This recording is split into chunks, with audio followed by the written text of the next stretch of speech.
மாணவர்கள் அனைவருக்கும் வணக்கம். நம்ம இன்னைக்கு ஒரு ஸ்மால் பிரேக்ல என்ன பார்க்க போறோம் அப்படின்னா விதிகள், சரிங்களா? ஆர்டிகிள் பாலிட்டியில என்ன அப்படின்னா ஆர்டிகிள் நம்ம ஸ்மால் பிரேக்ல பார்ப்போம் அப்படின்னு சொல்லியிருந்தேன்.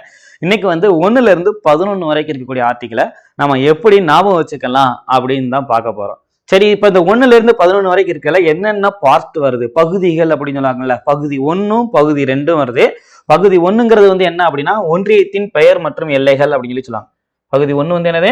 ஒன்றியத்தின் பெயர் மற்றும் எல்லைகள். இதுதான் பகுதி 1, சரிங்களா? விதி 1 to 4 அப்படின்னு சொல்லுவாங்க. பகுதி 2 என்ன அப்படின்னா குடியுரிமை 5 to 11 அப்படிம்பாங்க. அது எப்படி நம்ம ஞாபகம் வச்சுக்கலாம் அப்படின்னு பார்த்துக்கலாம். ஷார்ட்கட் என்ன அப்படின்னா தேவையான இடத்துல ஷார்ட்கட் வைக்கணும், சரிங்களா? சில இடத்துல பிரிச்சு படிக்கிற மாதிரி இருக்கும், சில இடத்துல இந்த ஆர்டிக்கிளுக்கு இந்த பேரு தான் அப்படின்னு ஞாபகம் வைக்கிற மாதிரி இருக்கும், சரிங்களா? என்னென்னு சொல்லுது. ஷார்ட்கட் நான் உங்களுக்கு என்னன்னா அரசு நெறிமுறை கோட்பாடுகள் அடிப்படை கடமைகள் நடத்தும் போது இதெல்லாம் நடத்தும் போது நான் உங்களுக்கு நிறைய ஷார்ட்கட் சொல்றேன். இங்க என்னன்னா ஒவ்வொரு ஆர்டிக்கிளுக்கும் ஒவ்வொரு வார்த்தை நம்ம ஞாபகம் வச்சுக்கணும். அதை நம்ம பிரிச்சு தான் ஞாபகம் வைக்க போறோம். இப்ப பகுதிகள் அப்படின்னா இப்ப 1 to 4 பகுதின்னு வந்துச்சு அப்படின்னா 1 to 4ங்கிறத மட்டும்தான் நம்ம ஃபோக்கஸ் பண்ணணும். நீங்க இப்ப உங்களுக்கு 465 ஆர்டிகல் இருக்குன்னா லைனா 465 சொல்லுவேன் பார்க்க கூடாது. பகுதி 1 ஒன்றியத்தின் பெயர் மற்றும் எல்லைகள், அப்ப அதுல 4 ஆர்டிகல். ஃபர்ஸ்ட் ஆர்டிகல் என்ன வருது, அதே தான், அந்த ஹெட்டிங்கே தான் அப்படியே வரப்போகுது. பகுதி 1னாலும் சரி, விதி 1னாலும் சரி, அதுக்கடுத்து அட்டவணை 1னாலும் சரி, எல்லாமே ஒரே இதுதான். சரி, அப்ப 1ன்னு வந்தாலே என்னதான் வரணும் நமக்கு? ஒன்றியத்தின் பெயர் மற்றும் எல்லைகள் அப்படின்னு என்னது சொல்லிட்டாங்க. சரி, அப்ப நமக்கு ஃபர்ஸ்ட் இதே என்னது? ஒன்றியத்தின் பெயர் மற்றும் எல்லைகள், நேம் அண்ட் டெரிட்டரி அப்படின்னு தெரிஞ்சு வச்சுக்கோங்க. ரெண்டாவது என்ன கொடுத்துருக்காங்க பாருங்களேன். விதி 2க்கு என்ன கொடுத்துருக்காங்க?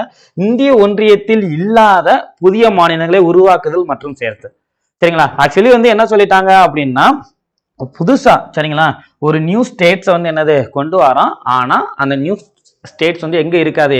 இந்திய ஒன்றியத்தில் கிடையாது அப்படிங்கிறாங்க. அப்ப இந்திய ஒன்றியத்தில் இல்லாது அப்படின்னு சொல்லிட்டாங்கன்னா நமக்கு எடுத்துக்காட்டு எதை வச்சுக்கலாம்னா பாண்டிச்சேரியை வச்சுக்கலாம், சரிங்களா? அப்ப ரெண்டாவதுக்கு என்னது நமக்கு? பாண்டிச்சேரி அப்படின்னு நாம வச்சுக்கணும். ஏன்னா இது யார்கிட்ட இருந்தா நமக்கு வாங்கப்பட்டது அப்படின்னா யார்கிட்ட இருந்து வாங்கப்பட்டது? நமக்கு பிரெஞ்சுக்காரர்கள்ட்ட இருந்து என்னது வாங்கப்பட்டது அப்படின்னு இருக்கு. அப்ப பாண்டிச்சேரி ஃபர்ஸ்ட் இது பெயரு, ரெண்டாவது என்னது? பாண்டிச்சேரி அப்படிங்கிறது. ரீசன் என்னது? அது நம்மகிட்ட கிடையாது, கொண்டு வந்திருக்கோம் அப்படின்னு ஞாபகம் வச்சுக்கோங்க. மூணாவது பாருங்களேன். இந்திய ஒன்றியத்தில் உள்ள மாநிலங்களிலிருந்து புதிய மாநிலத்தை உருவாக்கவும் மாநில பரப்புகளை எல்லைகளை பெயர்களை மாற்றுவதற்கான நாடாளுமன்றத்தின் அதிகாரம். மூணாவதுக்கு என்ன அப்படின்னு பாத்தீங்க அப்படின்னா வேற எதுவும் கிடையாது, தெலுங்கானா மாநிலத்தை ஞாபகம் வச்சுக்கோங்க. மூணாவது என்னது? தெலுங்கானா மாநிலம், சரிங்களா? ஏன்னா அவன் என்ன கொடுத்துட்டான் நமக்கு? எக்ஸிஸ்டிங் ஸ்டேட்ஸ் அப்படின்னு கொடுத்துட்டான். நீங்க ஒரு கான்டாக்ட் சேவ் பண்றீங்க போன்ல, அது எப்படி கேட்கும்? நியூ கான்டாக்டா இல்ல எக்ஸிஸ்டிங் கான்டாக்டா அப்படின்னு கேட்கும். புதுசா பதிய போறீங்களா இல்ல ஏற்கனவே இருக்கக்கூடிய கான்டாக்ட்ல அந்த நம்பரை என்ன பண்ண போறீங்க? ஆட் பண்ண போறீங்களான்னு கேட்கும்ல. அப்ப மூணாவது ஆர்டிகளுக்கு நமக்கு என்னது? தெலுங்கானா. அப்ப ஃபர்ஸ்ட் பெயரு, ரெண்டாவது பாண்டிச்சேரி, மூணாவது என்னது? தெலுங்கானா அப்படின்னு வச்சுக்கோங்க. இப்ப இந்த 2, 3 படி புதுசா ஒரு மாநிலம் உருவாக்கிட்டோம்னு வச்சுக்கோங்களேன். அதுக்கு நமக்கு அட்டவணை 1 மற்றும் 4ல் என்னது? மாற்றங்கள் தானாகவே நிகழுமா, நம்ம போய் எதுவுமே பண்ண வேண்டாம். அப்ப அட்டவணை 1, 4 என்னன்னு தெரியணும். அட்டவணை 1 நான் தான் சொல்லிட்டேன், விதி 1னாலும் சரி பகுதி 1னாலும் சரி எல்லாமே என்னது? ஒன்றியத்தின் பெயர் மற்றும் எல்லைகள் அப்படின்னு பார்த்தாச்சு.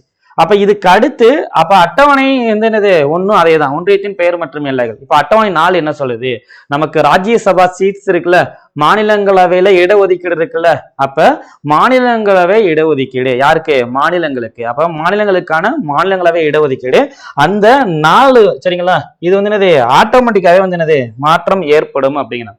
அப்ப இந்த இது ரொம்ப இம்பார்ட்டன்ட். இது நமக்கு இண்டிவிஜுவலா கேட்டிருக்காங்க, சரிங்களா? விதி 2 மற்றும் 3 படி புதிய மாநிலங்களை உருவாக்கும் போது எந்தெந்த அட்டவணைகள் தானாகவே மாற்றம் பெறுகிறதுன்னு கேட்டிருக்காங்க. எந்தெந்த அட்டவணைகள்? 1 மற்றும் 4 என்ன பண்ணுதான் நமக்கு தானாகவே என்னது? மாற்றம் பெறுகிறது. ஃபர்ஸ்ட் ஷெடியூலும் 4th ஷெடியூலும் என்ன ஆகுது? தானாகவே மாற்றம் பெறுகிறது. ஃபர்ஸ்ட் ஷெடியூலை பொறுத்தளவுக்கு நமக்கு என்னது? ஒன்றியத்தின் பெயர் மற்றும் எல்லைகள். அதே இது 4வது பொறுத்தளவுக்கு என்னது? நமக்கு ராஜ்யசபா சீட்ஸ், சரிங்களா? மாநிலங்களவை இடஒதுக்கீடு, மாநிலங்களவை இடஒதுக்கீடு.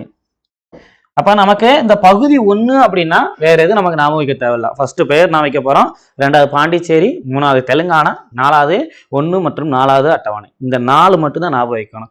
அப்ப இதை நீங்க லைனா ஞாபகம் வச்சுக்கோங்க. சும்மா ஒரு 2 டைம் வாட்ச் பாத்தீங்கன்னாலே உங்களுக்கு என்னது? ஞாபகம் வந்துடும். ஃபர்ஸ்ட் இதுக்கு என்ன பார்த்தோம்? பெயர்னு பார்த்துட்டோம், ஏன்னா இது 3க்குமே சேமா இருக்கு. ரெண்டாவது பாண்டிச்சேரின்னு பார்த்தோம், ஏன்னா அது இது புதுசா கொண்டு வந்தது. அந்த கான்செப்டை படிச்சுட்டு தான் பாண்டிச்சேரி ஞாபகம் வைக்கணும், அதுதான் இங்க சேமே. எடுத்த உடனே பாண்டிச்சேரி கிடையாது. நம்ம இந்த கான்செப்டை தெரிஞ்சுட்டு அதுக்கடுத்து தான் பாண்டிச்சேரி. அப்ப பாண்டிச்சேரினா என்ன, புதுசா ஒண்ணு கொண்டு வர்றது. அதுக்கடுத்து மூணாவது என்னது, தெலுங்கானா. தெலுங்கானா என்ன, ஆந்திரால இருந்து பிரிச்சாங்களா, ஆந்திரா நம்மகிட்ட ஒரு மாநிலமா இருந்துச்சா, அப்ப ஆல்ரெடி இருக்கிறதுல இருந்து வந்து என்னது புதுசா கொண்டு வர்றது. அதுதான் கொடுத்திருக்காங்க. இந்திய ஒன்றியத்தில் உள்ள மாநிலங்களில் இருந்து. இது ஏற்கனவே உள்ளன்னு சொல்லலாம், இல்ல உள்ளன்னு சொல்லலாம். அதனால அது வந்து என்ன பண்ணிக்கோங்க, நீங்க ஜஸ்ட் தெரிஞ்சுக்கோங்க. இந்த 4 ஆர்டிகளுமே வந்து என்னது இம்பார்ட்டன்ட் தான். இது வந்து என்னது தெரிஞ்சு வச்சுக்கோங்க. சரி, ஓகே. இதுக்கு அடுத்து வந்து என்ன அப்படின்னா குடியுரிமைக்குரிய ஆர்டிகல் இருக்கு. இந்த குடியுரிமையை பொறுத்த அளவுக்கு நமக்கு வந்து என்னது குடியுரிமை சட்டம் அந்த மாதிரிலாம் வந்து என்னது நிறைய இருக்கு. பட் இருந்தாலும் நம்ம அதை பார்த்துக்கலாம் என்ன அப்படின்ட்டு. இப்ப ஃபர்ஸ்ட் பாருங்களேன், விதி 5ல இருந்து இது வந்து என்னது பகுதி 2ல வரும். இது வந்து எதுல வருது, பகுதி 2ல வருது. விதி 5 to 11 இதுதான் குடியுரிமை. ஃபர்ஸ்ட் என்ன கொடுத்துருக்காங்க பாருங்களேன், அரசியலமைப்பு உருவாக்கத்தின் போது குடியுரிமை அப்படின்னு சொல்லிட்டாங்க. சரிங்களா, நமக்கு வந்து என்ன பண்றாங்க, அரசியலமைப்பு உருவாக்கத்தின் போது குடியுரிமை அப்படின்னு சொல்லி வந்துருச்சு. ரெண்டாவது வந்து என்னது, பாகிஸ்தானிலிருந்து இந்தியாவிற்கு குடிபெயர்ந்த அப்படின்னு சொல்லிட்டாங்க. அவங்க எங்க இருந்து வந்திருக்காங்க, நமக்கு பாகிஸ்தானிலிருந்து இந்தியாவிற்கு அப்படின்ட்டாங்க. மூணாவது இந்தியாவிலிருந்து எங்க, பாகிஸ்தானிற்கு அப்படின்னு சொல்லிட்டாங்க. நாலாவது இந்திய வம்சாவளி. அஞ்சாவது இந்திய குடியுரிமை இழத்தல். ஆறாவது வந்து என்னது தொடர்தல் அப்படின்னு சொல்லி வச்சுக்கோங்க. அடுத்து பாராளுமன்ற அதிகாரம் அப்படிங்க. அப்ப இதுல பாருங்க என்னென்ன கொடுத்துருக்காங்க அப்படின்னு, இதை 2ஆ பிரிச்சு படிக்கணுங்க. சரிங்களா, அதான் இதுல விஷயமே. இப்ப இந்த இதுல எத்தனை ஆர்டிகல் இருக்கு அப்படின்னா 1 2 3 4 5 6 7 ஆர்டிகல் இருக்கு. சரிங்களா, இந்த 7 ஆர்டிகல் நம்ம ஞாபகம் வைக்கணும் அப்படின்னா 7ஐயும் லைனா ஞாபகம் வச்சீங்கன்னா உங்களுக்கு கஷ்டமா இருக்கும். ஃபர்ஸ்ட் 3 ஒரு பேர், அடுத்த 3 ஒரு பேர். அது என்ன அப்படின்னு தான் நம்ம பார்க்க போறோம். இப்ப ஃபர்ஸ்ட பொறுத்த அளவுக்கு நமக்கு என்ன சொல்லிட்டாங்க, அரசியலமைப்பு உருவாக்கத்தின் போது குடியுரிமை அப்படின்ட்டாங்க. அப்ப நமக்கு குடியுரிமை கொடுக்கணும்னா நம்ம நாடு வந்து என்னது விடுதலை அடைஞ்சதுக்கு அப்புறம் தான் குடியுரிமை கொடுக்க முடியும்.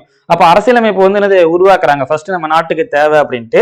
அப்ப அதுதான் வந்து என்னது நமக்கு ஃபர்ஸ்ட் இது. அப்ப அரசியலமைப்பு உருவாக்கத்தின் போது குடியுரிமை அப்படின்னு சொல்லிட்டாங்க. ரெண்டாவது என்ன கொடுத்துருக்காங்க, பாகிஸ்தானிலிருந்து இந்தியாவிற்கு குடிபெயர்ந்த நபர்களுக்கான குடியுரிமை. சரிங்களா, அப்ப ரெண்டாவது வந்து என்னது, பாகிஸ்தானிலிருந்து எங்க வந்திருக்கணும், அவங்க இந்தியாவிற்கு வந்திருக்கணும். நமக்கு வந்து என்னன்னா சுதந்திரம் பெற்ற பிறகு என்ன ஆகுது அப்படின்னா இடம்பெயர்வு நடந்துச்சா, பாகிஸ்தான்ல இருந்து இந்தியாவுக்கு கொஞ்சம் பேர் வந்தாங்க, அதுக்கடுத்து இந்தியாவில இருந்து கொஞ்சம் பேர் எங்க போனாங்க, பாகிஸ்தானுக்கு போனாங்கல்ல, அதை பத்தி சொல்றது. அப்ப ஃபர்ஸ்ட் பாகிஸ்தான்ல இருந்து இந்தியாவுக்கு வந்தவங்களுக்கான குடியுரிமை. அப்ப சுதந்திரம் பெறும்போது அரசியலமைப்பு உருவாக்கப்படுகிறது. அப்ப அரசியலமைப்பு உருவாக்கத்தின் போது குடியுரிமை கொடுத்துட்டாங்க. ரெண்டாவது வந்து என்ன சொல்லிட்டாங்க, சரி இப்ப பாகிஸ்தான்ல இருந்து வந்தீங்கல்ல அவங்களுக்கு. அதுக்கடுத்து மூணாவது என்ன சொல்றாங்க, சரி இந்தியாவில இருந்து பாகிஸ்தான் போயிட்டு மறுபடியும் நாங்க இந்தியாவுக்கே வாரம் சொல்லி வந்திருப்பாங்கல்ல அவங்களுக்கு தான் வந்து என்னது நமக்கு அடுத்து இருக்கக்கூடிய ஆர்டிகல். இந்தியாவில இருந்து பாகிஸ்தான் போயிட்டு மறுபடியும் எங்கே வராங்க, அவங்க இந்தியாவிற்கு வருவாங்கல்ல, அப்படி வந்தாங்கன்னா அது வந்து என்னது அடுத்த ஆர்டிகல்.